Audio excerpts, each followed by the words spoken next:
And on that note, it is my high honor and privilege to introduce the 46th President of the United States, Joe Biden.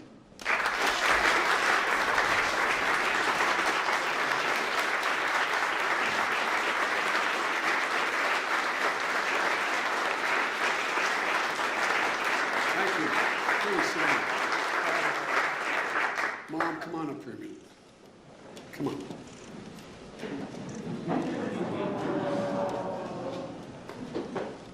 I want you to meet Gabe's mom, who I still believe is more like his sister than his mom. She is the inspiration. She is the reason why this young man has done such incredible things. And it's a simple lesson my mother always told me: listen to your mom. Thank you, thank you. You deserve a great deal of credit. Thank you.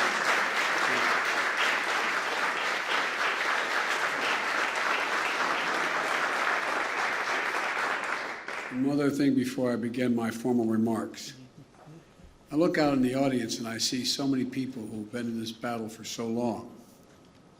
But the one person who I know from personal experience, having been here for more than 40 years, who has been a champion when it was viewed as political suicide to be a champion, was the Speaker of the House of Representatives, Nancy Pelosi.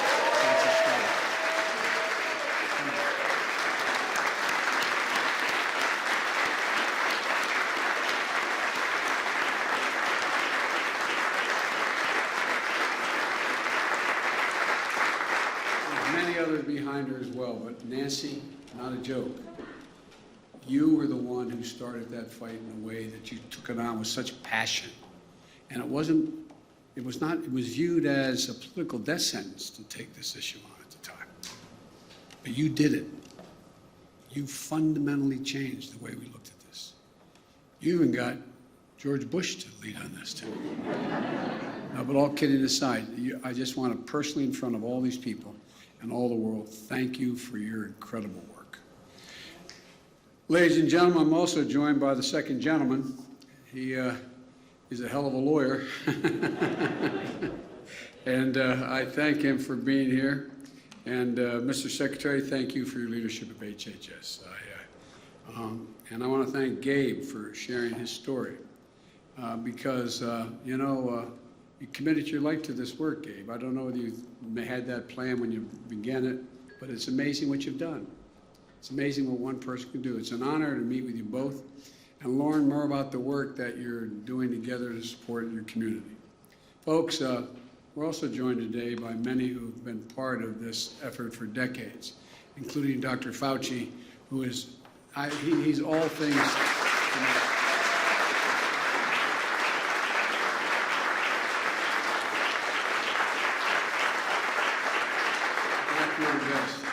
You never walk away from an issue or a problem. Thank you.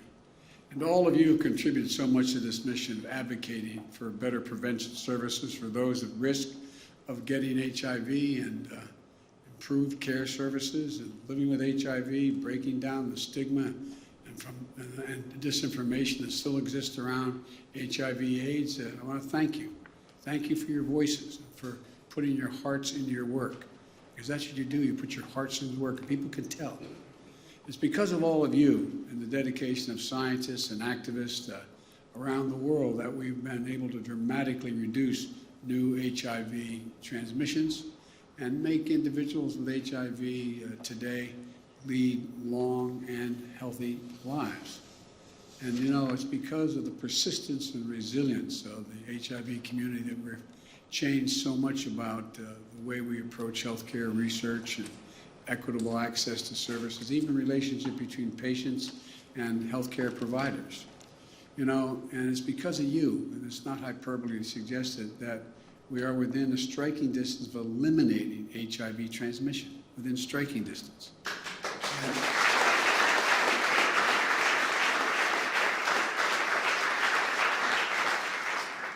And I think everybody but Nancy couldn't have imagined us being there 40 years ago. But the fact is that when CDC reported the first case of what we now know as AIDS, it's something that we couldn't fully imagine even 20 years ago, before the landmark investments that the United States made through PEPFAR and President's Emergency Plan for AIDS relief. But you made it possible. You made it possible, and I want to take this moment on this historic anniversary to acknowledge the incredible passion and the work that got us here. Because I know that so many of you, this is personal. Today, we once more raised a two-story tall red ribbon on the North Portico of the White House to remember how far we've come, the work we have left to finish, and so we never forget the price that's paid all along the way. And so many of you know and relations with people who have, whether they're family members or friends, that you've watched them in the past wither away. In the past 4 decades, as has been mentioned, an estimated 36 million people,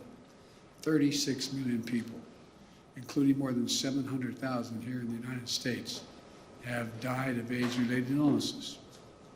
Think about that. That many people, more than almost all the modern wars combined, all the wars combined. Here at home, we saw entire communities devastated by this disease, particularly among the LGBTQ plus individuals and members of racial and ethnic minority groups that he's already spoken to. And a generation that endured the brunt of this epidemic, losing friends, loved ones, family members, partners, instead of being seen and being recognized. And I can recall, if you excuse a point of personal privilege, being, I think, in this very room when a senator who, he's deceased now, so I don't want to mention his name because he can't defend himself, but standing up and saying, along with another guy named Jerry Falwell, this is God's punishment, paraphrasing, God's punishment, finally. Think how much has changed. I mean, back in those days, the willingness of other members of the Senate and the House to stand up and take him on was, Nancy was there, many of you were there, but it wasn't a universal thing. It wasn't a universal thing. But you all demand to be treated with dignity, with equity. Those voices, those stories are invaluable as we recommit ourselves to finishing the fight that we are going to make these individuals living with AIDS, and are helping them drive and inform our efforts at every step of the way, because we're going to finish this fight. And so when my administration came to office, not only did we reestablish the White House Office of National AIDS Policy, which is hard to believe. I don't deserve any credit. That was the easiest possible thing to do. No, I really mean it. Think about it. Think about it, that it gets a round of applause in the year 2021 when we say that. I mean, it should have never, ever, well, I don't want to get into that, but anyway. And I've asked Harold Phillips to lead our efforts. Harold, stand up.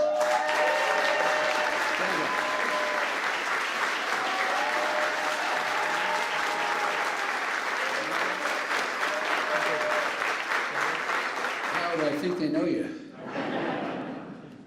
Harold is dedicated, he has decades of experience working with, to end AIDS, the HIV epidemic, and I want to thank him for his leadership and willingness to join the administration and releasing the National HIV/AIDS Strategy for 2022 to 2025. That's what he's doing. It's a roadmap for how we're going to put our foot on the gas and accelerate our efforts to end the HIV epidemic in the United States by the year 2030. That's the goal.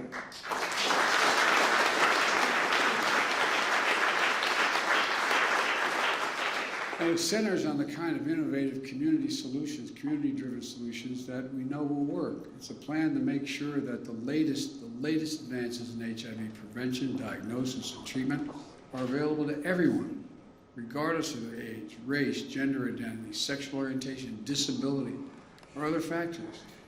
It shouldn't matter where you live in the country, or how much money you make, or how you respond, or how we have to respond across the board. The HIV epidemic everywhere, and support all people living with HIV. And critically, this strategy takes on racial and gender disparities in our health system that for much too long have affected HIV outcomes in our country, to ensure that our national response is a truly equitable response. So we're going to take aggressive action and back it up. We've asked Congress for $670 million, an historic budget request for the Ending the HIV Epidemic in the United States initiative. And I'm confident we're going to get that done. Right, team?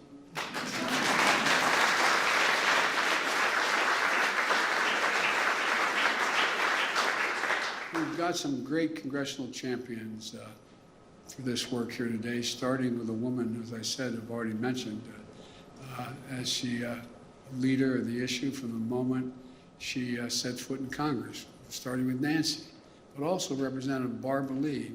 Barbara Lee.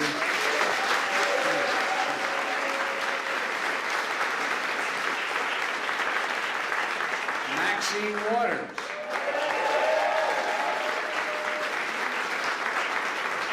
I learned a long time ago, Maxine says, I have an idea, just say yes.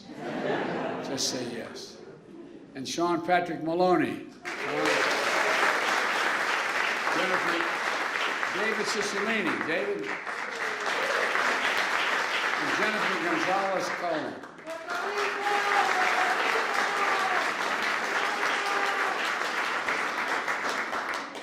Thanks for all you're doing. I'm going to say not for your support. This is sui generis with all of you. You're just incredibly committed to this. And it's an issue that has a long history of bipartisan support, so looking forward to working across the aisle, God willing. I want to make sure that everyone in the United States knows their HIV status, that everyone with HIV receives high-quality care and treatment that they deserve, and that we end the harmful stigma around HIV and AIDS.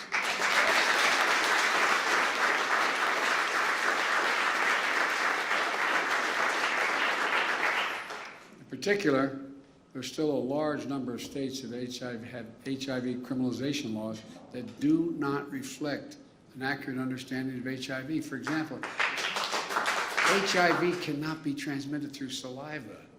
There are still laws in the books that criminalize spitting by people with HIV. I mean, this is 2021, United States of America.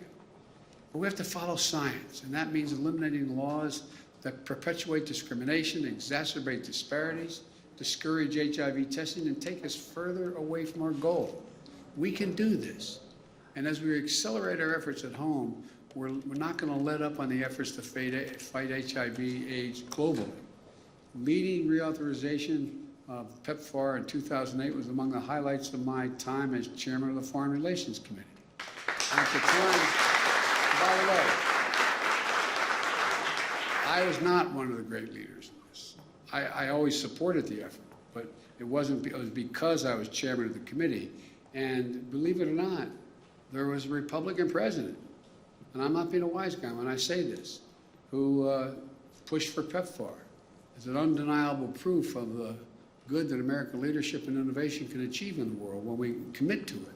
We have a moral obligation to do that and continue. Since President Bush launched PEPFAR in 2003, we've saved more than 21 million lives. We've prevented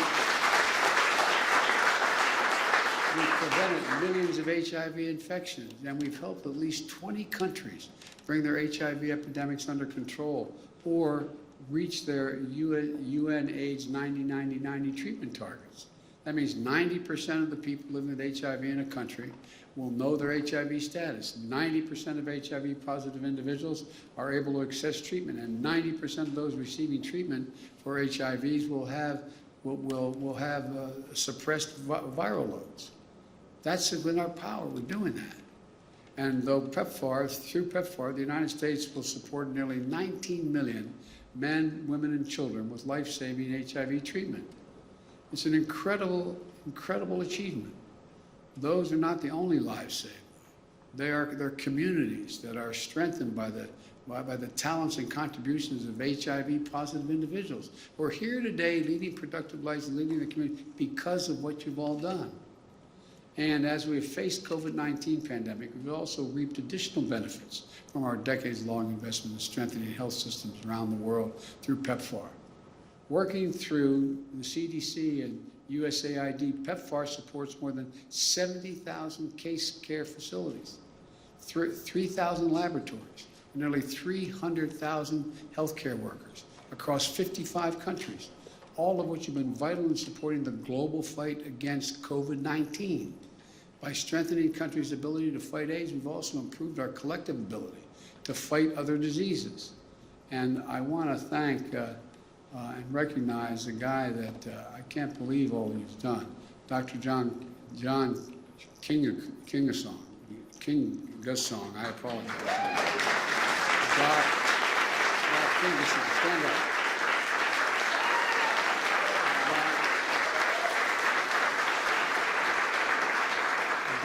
Dr. Kingasong, you can call me Joe Biden. But you're helping lead the important work of Omicron variant in his current role as Director of African CDC, and who is my nominee for Ambassador at Large to oversee PEPFAR and our global efforts to combat HIV. I understand you're joined by Peter Sands. Peter, stand up, will you? Executive Director of the Global Fund. This year marks 20 years the Global Fund, and the United States is proud to be both a founding member of the fund and the largest contributor, and the United States is looking forward to hosting the Global Fund's 7th Replenishment Conference next year here. And so, thank you. We still have a difficult road ahead of us. We can't kid ourselves, particularly addressing the disparities we see both domestically and globally, including the impact of high transmission rates among adolescent girls and young women. And today, as we look back in the past 40 years, where there's been so much pain and suffering, it's a testament to all the hard work represented in this room and around the world, that we're gathered today with hope in our hearts and for the future that's within our grasp. We can do this. We can do this. We can eliminate HIV transmission. We can get the epidemic under control here in the United States and in countries around the world. We have the scientific understanding, we have the treatments, and we have the tools we need. We're going to engage with people with lived experience with HIV and ensure that our efforts are appropriate and effective and centered around the needs of the HIV community, not us, centered around the needs of the community. And folks, together, we're going to save lives. I can imagine no higher calling to which we could be dedicated than our commitment to save lives. And this is the one area where we can get a lot more done quickly. So I want to thank you all again. I'm honored to be with you today. And this is one heck of a group of people who have hearts that are as big as their heads. And thank God, have in those beautiful skulls so much knowledge and capacity. So thank you.